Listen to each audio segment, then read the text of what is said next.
Hi, today we're going to make a no cheese cheese. Now this is especially for our people who don't tolerate dairy very well. It's difficult to come up with a kind of a fake cheese, but this one totally surprised me. It is delicious.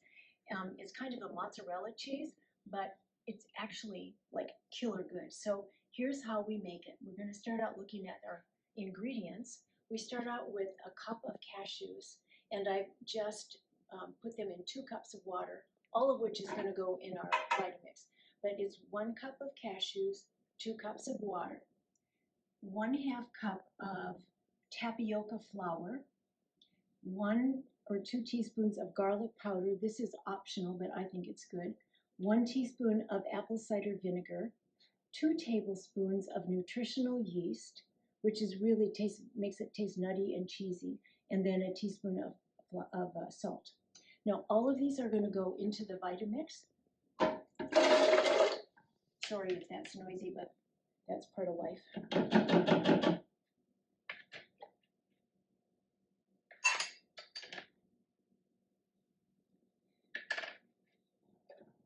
So we're going to blend all the ingredients in the high-speed mixer, and then we're going to take it to the stove, and we're going to, almost like a roux, we're going to put it over low heat for about 5 minutes until it really congeals. And if you put it in the refrigerator, you can almost slice it like, like if it were shredded cheese that you got at the grocery store. So, okay, here we go. Okay, now we've transferred everything from the Vitamix or whatever your high-speed mixer is, and we put it now into the saucepan. We have it over a medium heat. You don't want anything high with this one. And we're going to have to do a slow, steady stirring for almost 5 minutes. If you've ever made risotto, a really good classic Italian recipe of the fancy rice, you have to stir and stir and stir. So if you take a look in here, see how it's getting lumpy already? That's the tapioca. Tapioca powder is what is the thickener.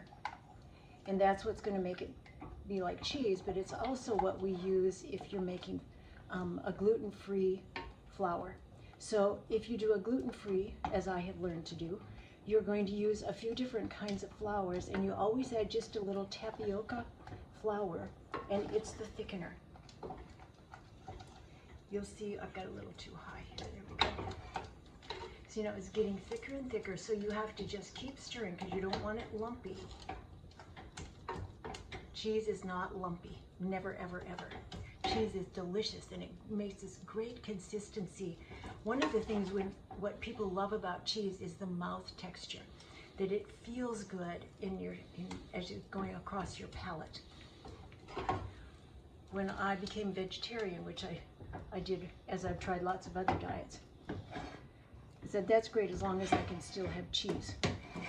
But truth be known, I don't do so well with dairy either, so I'm going to turn it off. And you see I've got to stir like crazy here.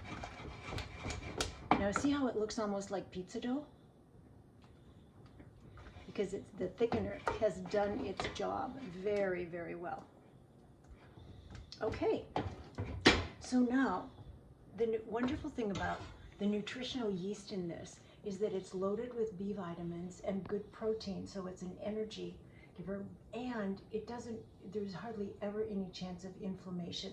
So for those people who have a dairy problem, this is a great way to get more vitamin B, and proteins and more energy into your system. Nutritional yeast is something that you can sprinkle. I do it on my popcorn. You can sprinkle it on a salad. It's a very low-cost way of getting extra nutrition into you. So here it is in the form of our cheese. Now see that great funny consistency. Now you see when it gets refrigerated, I can make it into a ball. So I could serve it this way, or I could do it shaving like you would if you wanted to use in other recipes. It's going to be a little warm, but I love it so much. Let's just see how it is.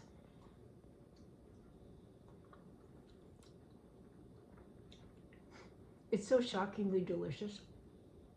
It's hard to believe that it could be so cheese-like and taste like cheese without being cheese. And it's so simple. You will find hundreds of uses for this particular recipe. You can use it whenever you want a cheese sauce or an au gratin over any kind of dish that you have. You could use it later and chop it up better than Velveeta, but it's kind of a Velveeta consistency. Or you can have it, you know, it tastes just as good cold, because I like to keep some around here. This is what it looks like when it's cold, and here's what it tastes like when it's cold. Oh man, I love it. I love it. I maybe like it better than regular cheese. So I hope you like it half as much as I do. Bon appetit.